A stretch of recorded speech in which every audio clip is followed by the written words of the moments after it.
Shabbat Shalom, nuevamente. Shabbat Shalom, bienvenidos. Qué gusto saludarlos, qué gusto saludarlas este día Kadosh. Es un día santo, es un día apartado, es un día reservado totalmente para nuestro Abba. Como saben, pues ya se terminó el libro de Levítico. En el libro de Levítico vimos mucha de la parte normativa, la parte de las reglas que hay para el pueblo de Israel. Y el día de hoy vamos a comenzar con la segunda parashá del libro de Números, que tiene por nombre Nazó, que significa levanta. Esta porción de la Torá es a partir del capítulo número 4, versículo 21, al capítulo número 7. Y bueno, ahí como dato interesante, el capítulo 7 resulta que es el capítulo más largo que vas a encontrar en la Torá. Es una parashá fuerte. Quiero comentarte que quiero hablarte con mucho amor, pero quiero hablarte con mucha firmeza. Esa es la voluntad de nuestro Abba. Yahweh, que es Yahshua, cuando vino a esta tierra, él no se andaba con rodeos. Él hablaba como eran las cosas. Así que bueno, pues vamos a iniciar entonces con esta parashá, que inicia, fíjate qué interesante cómo inicia el capítulo número 4 de Números. Inicia con la repartición de las tareas. Capítulo número 4, versículo 21, que es de donde inicia esta parashá. Dice, además habló Yahweh a Moshe. Fíjate quién está hablando, Está hablando Yahweh a Moshe diciendo, toma también el número de los hijos de Gersón, según las casas de sus padres por sus familias. De edad de 30 años arriba hasta 50 años los contarás todos los que entran en compañía para servir en el tabernáculo de reunión. Aquí hay un dato, ya iniciando esta parashá, hay un dato sumamente interesante. Hay un dato muy importante. Vuelvo a leer. De edad, versículo 23. De edad de 30 años arriba hasta 50 años los contarás, todos los que entran en compañía para servir en el Mishkan, en el tabernáculo de reunión. Recordemos que el sacerdocio entonces comenzaba a la edad de los 30 años. ¿Sabes a qué edad comenzó Yahshua, nuestro Mashiach, a ministrar? Bueno, acompáñame por favor al libro de Lucas, que es parte ya del Brit Hadashah, que tú lo conoces como el Nuevo Testamento. Es Lucas capítulo 3, versículo 23. Y dice, Yahshua comenzó a predicar cuando tenía unos 30 años. Y según la gente era hijo de Joseph. Esta es la lista de sus antepasados. Pero vamos a quedarnos con esta primera parte. Yahshua comenzó a predicar cuando tenía unos 30 años. Exacto. Yahshua comenzó su ministerio a los 30 años. A ver, ¿y por qué no lo hizo antes? Digo, Yahshua, pues él es Dios. ¿Por qué no lo hizo antes? Es claro, porque Yahweh, que es Yahshua, dio un mandato a Moshe. El ministerio comienza a los 30 años. Vuelvo a leer. Libro de Números, capítulo 4, versículo 21, 22 y 23. Vuelvo a leer para que quede pero bien firme esto. Además habló Yahweh a Moshe diciendo, toma también el número de los hijos de Gersón según las casas de sus padres, por sus familias, de edad de 30 años arriba hasta 50 años los contarás. Todos los que entran en compañía para servir en el tabernáculo de reunión. Entonces, ¿todavía sigues pensando en que Yahshua vino a abolir sus propios mandamientos? Digo, aquí es muy claro. Aquí es muy claro que Yahshua está obedeciendo sus propios mandamientos. Y lo recordemos. Vamos por favor al libro de Mateo. Libro de Mateo, capítulo 5, versículo 17. Porque sigue siendo tan común el escuchar, no, es que Yahshua vino y ya sus mandamientos quedaron atrás y por lo tanto ya aplica. A ver, ¿y por qué él mismo guardaba sus propios mandamientos? ¿Por qué fue lo que él estableció para el pueblo de Israel? Mateo, capítulo 5, versículo 17. Dice, no penséis que he venido para abolir la ley o los profetas. No he venido para abolir, sino para cumplir. Es un claro ejemplo del cumplimiento de la Torá. Yahshua mismo lo cumplió. Ahora, si él lo cumplió, ¿por qué tú no habrías de cumplirlo? No, es que ya la gracia, es que ya los mandamientos, no. Es que aquí es muy claro. Fíjate, y apenas estamos comenzando esta parashá. Ahora, vamos a continuar con la repartición de las actividades. Regresamos, por favor. Te voy a traer ahorita de un lado a otro con la misma palabra, pero continuamos en el libro de Números. Números, capítulo 4, versículo 24, donde nos quedamos. Libro de Números, capítulo 4, versículo 24. Dice, este será el oficio de las familias de Gersón, para ministrar y para llevar. Llevarán las cortinas del tabernáculo, el tabernáculo de reunión, su cubierta, la cubierta de pieles, de tejones que está encima de él, la cortina de la puerta del tabernáculo de reunión, las cortinas del atrio, la cortina de la puerta del atrio que está cerca del tabernáculo y cerca del altar alrededor, las cuerdas y todos sus instrumentos de su servicio y todo lo que será hecho para ellos, así servirán. Según la orden de Aarón y de sus hijos será todo el ministerio de los hijos de Gersón, en todos sus cargos y en todos sus servicios, y les encomendaréis en guarda todos sus encargos. Este es el servicio de las familias de los hijos de Gersón en el tabernáculo de reunión, y el cargo de ellos estará bajo la dirección de Itamar, hijo del sacerdote Aarón. Fíjate qué interesante entonces. Podemos ver la instrucción detallada de la labor de cada uno de los grupos de los levitas, dirigidos obviamente por Aarón y Moshe. Bueno, Omar, ¿y qué sucede con el resto de las 12 tribus? Aquí estamos viendo que la tribu de Leví es solamente una de las tribus y ellos eran encargados de la parte Kadosh, del Mishkan principalmente. Bueno, ¿y qué sucedió con el resto de las tribus? Vamos a recapitular un poquito, que ya lo vimos de hecho en la parashá pasada. Acompáñame por favor, ahí atrás, unas hojitas atrás, en Números, capítulo 1, versículo 52 y 53. Números, capítulo 1, versículos 52 y 53. Dice, los hijos de Israel, pues obviamente 12 tribus, acamparán cada uno en su campamento y cada uno junto a su bandera por sus ejércitos. Pero los levitas acamparán alrededor del tabernáculo del testimonio para que no haya ira sobre la congregación de los hijos de Israel, y los levitas tendrán la guarda del tabernáculo del testimonio. Interesante entonces el saber que estas instrucciones nos hablan sin duda de Israel, del pueblo de Israel. Y como lo leímos, de Israel, que se trata de un cuerpo. Es un mismo cuerpo el pueblo de Israel, donde cada uno tiene sus propias funciones. Interesante y reveladora información, porque mucho hemos escuchado acerca de los versículos, es que es un mismo cuerpo, el mismo cuerpo y cada uno tiene su función, pero ¿de quién está hablando? Del pueblo de Israel, exactamente. Acompáñame por favor al libro de Efesios. Efesios capítulo 4, versículo del 4 al 7. Y lo leo. Un cuerpo y un espíritu, como fuisteis también llamados en una misma esperanza de vuestra vocación. Un Adón, un Señor, una fe, un bautismo, un Elohim, un Abba de todos, el cual es sobre todos, y por todos y en todos.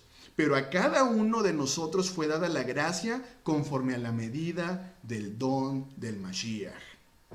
A ver, Israel es un pueblo situado alrededor del único Elohim verdadero, Yahweh. ¿Escuchaste? Muy bien.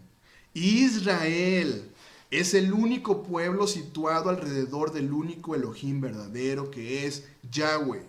No hay denominaciones, no hay religiones alrededor de Yahweh. No hay ni gentiles. Fíjate qué interesante. Recordemos que cuando salió el pueblo de Israel de Egipto, también salieron egipcios. Claro. También salieron egipcios con el pueblo de Israel. ¿Y dónde crees que habitaban los egipcios? Obviamente, donde el mismo lugar que el pueblo de Israel. O leímos en este contexto que hubo un lugar apartado y especial para los egipcios. No, ¿sabes por qué? El egipcio dijo, yo creo y soy parte entonces del pueblo. ¿Te fijas qué interesante el saber entonces que nos volvemos parte del pueblo de Israel o simplemente quedamos fuera de su presencia? Repito, ¿quién estaba alrededor del Mishkan? Las 12 tribus. ¿Qué quiero decir con esto? que tenemos una identidad, pero depende de nosotros el tomarla como parte del pueblo de Israel y como pueblo con una función muy específica. Oye, ¿cómo que funciones específicas? A ver, ¿somos parte de un mismo pueblo, pero cada uno con funciones específicas? Sí. Acompáñame por favor al libro de Primera de Corintios, capítulo 12, del versículo 27 al 31. Recuerda la importancia de ir buscando todo a través de su palabra. Si hay algo que no está en su palabra, lo desechamos por completo. No podemos hablar algo que esté fuera de su palabra, porque entonces estaríamos hablando de una doctrina. Primera de Corintios, capítulo 12, versículos 27 al 31. Y dice: vosotros, pues, sois el cuerpo del Mashiach, y miembros cada uno en particular. Y a unos puso Yahweh en la congregación, primeramente apóstoles, luego profetas, lo tercero maestros, luego los que hacen milagros, después los que sanan, los que ayudan, los que administran, los que tienen don de lenguas. ¿Son todos apóstoles? ¿Son todos profetas? ¿Todos maestros? ¿Hacen todos milagros? ¿Tienen todos dones en sanidad? ¿Hablan todos lenguas? ¿Interpretan todos? Procurad, pues, los dones mejores, mas yo os muestro un camino aún más excelente. ¿Quién reparte las tareas? A ver, ¿quién reparte las tareas? El Ruach HaKodesh, el Espíritu de Santidad, el Espíritu de verdad que reparte los dones como Él quiere y a quien quiere. Primera de Corintios, mismo libro de Primera de Corintios, capítulo 12, versículo 11. Pero todas estas cosas las hace uno y el mismo Espíritu, repartiendo a cada uno en particular como Él quiere. Fíjate cómo entonces de repente encontramos personas que se quieren imponer. A ver, es que no depende de ti, depende del Ruach de nuestro Abba, el darte el don que tú mereces y que a ti corresponde. De la misma manera, nuestro Abba instruyó a los levitas de Coat y Merari acerca de sus funciones específicas en el Mishkan. Fíjate qué interesante. Un solo Elohim. ¿Quién es? Yahweh. Un solo Señor y Mashiach. ¿Quién es? Yahshua. Un solo Espíritu, el Ruach HaKodesh. Un solo pueblo, el pueblo de Israel. Una sola esperanza, la tierra prometida. ¿Te fijas cómo todo es muy similar? Digo, recordemos el versículo de Eclesiastés, no hay nada nuevo debajo del sol, nada nuevo. Ahora, la pregunta que yo te haría en este momento es, ¿y cuál es tu función? Ahora, con lo que acabamos de leer, te pudiste dar cuenta que Yahweh, te voy a decir algo muy fuerte, pero Yahweh realmente hace distinción entre las personas. Me vas a decir, Omar, ¿cómo se te ocurre decir eso? ¿Cómo se te ocurre? Yo he leído versículos en donde dice que Dios no hace distinción de personas. Te lo digo porque hemos leído que hay ciertas condiciones que Él no permite, que Yahweh no permite. Yahweh es un Elohim celoso que demanda de su pueblo santidad. Ahora, es lamentable el saber que por mucho tiempo hemos conocido su palabra de manera parcial. ¿A qué me refiero con que se nos enseñó la palabra de manera parcial? Bueno, pues es que es muy fácil descontextualizar versículos de la Biblia. Por ejemplo, seguramente has escuchado Oseas 4:6. Digo, ahorita lo vas a buscar, pero quiero dártelo como te lo han enseñado. Oseas 4:6. Mi pueblo perece porque le falta el conocimiento. A ver, ¿eso dice el versículo como tal? No, vamos a leerlo. Oseas 4:6. Mi pueblo fue destruido porque le faltó conocimiento. Por cuanto desecharon el conocimiento, yo te echaré del sacerdocio. Puesto que olvidaste la ley de tu Elohim, también yo me olvidaré de tus hijos. ¿Te fijas cómo de repente nada más aprendimos una verdad, pero a medias? Ahora, ahí te va otra más fuerte. Dios no hace excepción de personas. ¿Seguro que no hace excepción de personas? Veamos el libro de Números, capítulo 5, versículos 1 al 4. Es que es de verdad tan importante poner en contexto su palabra. No podemos sacar de repente un versículo y utilizarlo a nuestra conveniencia. Números capítulo 5, versículo 1 al 4. Dice: Yahweh habló a Moshe diciendo: manda a los hijos de Israel que echen del campamento a todo leproso, y a todos los que padecen flujo de semen, y a todo contaminado con muerto. Así a hombres como a mujeres echaréis, fuera del campamento los echaréis, para que no contaminen el campamento de aquellos entre los cuales yo habito. Y lo hicieron así los hijos de Israel, y los echaron fuera del campamento como Yahweh dijo a Moshe. Así lo hicieron los hijos de Israel. Mira, Yahweh es muy claro.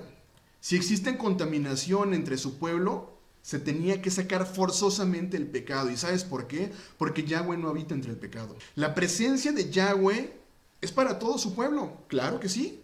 Todo el pueblo podía estar delante de su presencia, pues para Yahweh todo Israel tiene el mismo valor, pero no todos cumplen la misma función. Repito, donde hay contaminación no puede estar la presencia de nuestro Abba. Fue claro él al pedir siempre santidad a su pueblo. Nuestro Abba habita en medio de su pueblo. En su presencia debe haber santidad. La desobediencia, el pecado son inaceptables delante de su presencia. O si no, yo te pregunto, ¿por qué los tenían que sacar? Hoy en día hay una enseñanza acerca de una supuesta misericordia que ha sustituido a la omnisciencia de nuestro Abba. Por un lado, menospreciamos la instrucción de nuestro Abba, menospreciamos la instrucción de Yahweh, y por otro lado, toleramos toda clase de pecado con el argumento es que la gracia y el amor.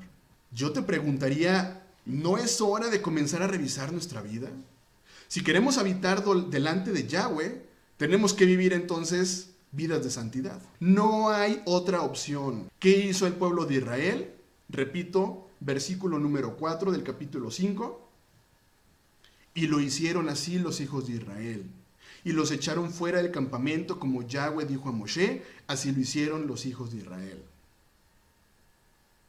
¿Por qué no hicieron protesta, discriminación? Digo, hoy día es una moda, que si tú no estás de acuerdo con algo, te vuelves un fóbico. ¿Sabes por qué? Porque Yahweh no es exclusivo. Yahweh es el Elohim de Israel. El que se debe preocupar por ser un buen israelita, ¿sabes quién es? Somos yo, y eres tú, soy yo. Nosotros somos quienes debemos preocuparnos realmente por ser un buen israelita. Yo te decía ahorita, hablaba acerca del versículo, es que Dios no hace acepción de personas. A ver, lee realmente el contexto de la palabra y está hablando de juicio. Y es muy claro que Yahweh no hará distinción de personas al momento que él emite un juicio. Para él todos son iguales, todos. Pero no me vengas a decir que Dios no hace excepción de personas por el lado del amor. Fíjate cómo se puede cambiar muchas veces o descontextualizar las palabras. Por eso, repito, hemos sido enseñados con verdades a medias. Entonces, ¿de qué trata esta parashá? Esta parashá Naso es para hacerte más distinguido. De hecho, si tú investigas acerca de la palabra naso en el hebreo, tiene muchísimas definiciones. Y una de ellas es distinguido. ¿Tú crees que Yahweh no busca un pueblo distinguido? Oye, si nos está hablando de un sacerdocio real, de un pueblo santo, ¿tú crees que no busca entonces hacer de su pueblo un pueblo distinguido? Lo que busca Yahweh es elevar, es levantar a su pueblo espiritualmente. Fíjate entonces cómo si nos quedamos solamente con el tema de conteo, en cuanto a un censo, es limitado, pero si estudiamos un poquito más acerca de la profundidad de lo que es Naso, tiene que ver con levantar. ¿Qué busca Yahweh a través de esta parashá? Levantar, elevar a su pueblo a un panorama en donde el resto de las naciones no puede estar. ¿Te fijas cómo todo nos lleva al cumplimiento de su Torá? Al cumplimiento de su ley divina, no al cumplimiento de las leyes de hombres. Segunda de Pedro, anota por favor ahí, Segunda de Pedro capítulo 3, versículo 16 y 17. Dice, casi en todas sus epístolas, casi en todas sus cartas, está hablando Pablo, hablando en ellas de estas cosas, entre las cuales hay algunos difíciles de entender, las cuales son indoctos e inconstantes, tuercen como también las otras escrituras para su propia perdición. Así que vosotros, oh amados, sabiéndolo de antemano, guardaos, no sea que arrastrados por el error de los inicuos. Ahora, inicuos es una persona sin ley, es una persona sin Torah. Por lo tanto, así que vosotros, oh amados, sabiéndolo de antemano, guardaos, no sea que arrastrados por el error de los sin ley, caigáis de vuestra firmeza. No, es que de verdad esto es una palabra muy fuerte. Interesante el saber que hoy día existen líderes que tratan de explicarnos la ley sin saber a qué ley se refiere nuestro Abba. ¿Cómo existen líderes hoy día que tratan de explicarnos la ley sin conocerla? Lo peor, existen líderes el día de hoy que tratan de explicarnos la ley sin guardarla. ¿Es fuerte? Sí, pero es palabra fuerte que, repito, Yahweh quiere levantar un pueblo Kadosh, un pueblo santo, un pueblo que guarde su Torah. Yahweh quiere levantar un pueblo apartado solamente para Él y para nadie más. Yahweh es un Elohim, es un Dios celoso. Primera de Pedro, capítulo 2, versículo 9. Es que de verdad quiero que quede tan claro la importancia que tienes tú para Yahweh. Porque tú eres parte del pueblo de Israel. Primera de Pedro, capítulo 2, versículo 9. Pero ustedes, ¿a quién crees que le está hablando? Al pueblo de Israel, obviamente. Pero ustedes son linaje escogido, real sacerdocio, nación santa, pueblo que pertenece a Yahweh, para que proclamen las obras maravillosas de aquel que los llamó de las tinieblas a su luz admirable. Y bueno, yo sé que esta parashá da para muchísimo, pero el tiempo es corto. Pero aquí viene este cierre de esta parashá, que vamos a cerrarlo con la bendición arónica, que es la bendición sacerdotal. Pues ahora Yahweh te ha hecho parte de un linaje escogido, real sacerdocio, nación santa. Por lo tanto, esta bendición aplica para ti si eres parte del pueblo de Israel. Números capítulo 6, versículo 22. Dice, Yahweh habló a Moshe diciendo, habla a Aarón y a sus hijos y diles, así bendeciréis a los hijos de Israel, diciéndoles. Y quiero pronunciar esta verajá, esta bendición en hebreo. Yevarejeja Yahweh, Bishmireja Yahweh panabeleja, Bijuneja, Yisha Yahweh panabeleja, Beyashe leja shalom. Te lo digo en español. Que Yahweh te bendiga y te guarde. Que Yahweh haga resplandecer su rostro sobre ti. Que Yahweh levante sobre ti su rostro y te dé de su paz. Como comienza este capítulo, leímos en Números, capítulo 6, versículo 22, dice, Yahweh habló a Moshe diciendo, habla a Aarón y a sus hijos y diles, así bendeciréis a los hijos de Israel. Se trata de una bendición para el pueblo de Israel. O sea, de verdad, yo sigo preguntando, ¿cómo es posible que de repente una doctrina, una denominación, una religión, lo tome y diga, es que esto para mí se aplica? ¿Y por qué no aplica en el resto de los mandamientos? ¿Por qué no aplica el Shabbat? ¿Por qué ciertos aspectos se tratan de aspectos judaicos y el resto de la palabra no? Es que todo tiene un mismo contexto. Todo está exactamente en un mismo contexto. ¿Quieres que esta bendición sea para ti? Toma la decisión hoy. Y regresa a casa. Obedécelo. Ámalo con todo tu corazón, con toda tu alma y con todo tu ser. Hemos escuchado que el amarlo implica guardar sus mandamientos. Él ha sido muy reiterativo. Es que si me amas, guardas mis mandamientos. No puede ser que me ames solamente de labios hacia afuera, porque así está lleno de personas. Hemos escuchado mucho acerca también del término emuná. Es que tenemos que confiar, tenemos que creer y tenemos que obedecer. No basta solamente con el creer, nada más. Como lo hemos visto, es que los demonios también creen. Pero ¿sabes cuál es la diferencia? no confían y no obedecen. Yo sé que es una palabra muy fuerte, pero el día de hoy nuestro Abba Kadosh quiere que estas bendiciones se apliquen para ti, a tu vida. Pero por lo tanto, necesitas entonces regresar a casa. Quita todo título, quita todo aquello que muchas veces te impide el que tú puedas crecer y puedas aprender. Hay ocasiones en que las personas tienen tanto conocimiento que de repente les brindas más conocimiento y ¿qué crees que sucede con el conocimiento? Se desbordan. No lo retienen porque tienen tanto conocimiento. Bueno, sería interesante el que retornemos o regresemos a la raíz para saber si el conocimiento que actualmente tengo es el correcto o el adecuado.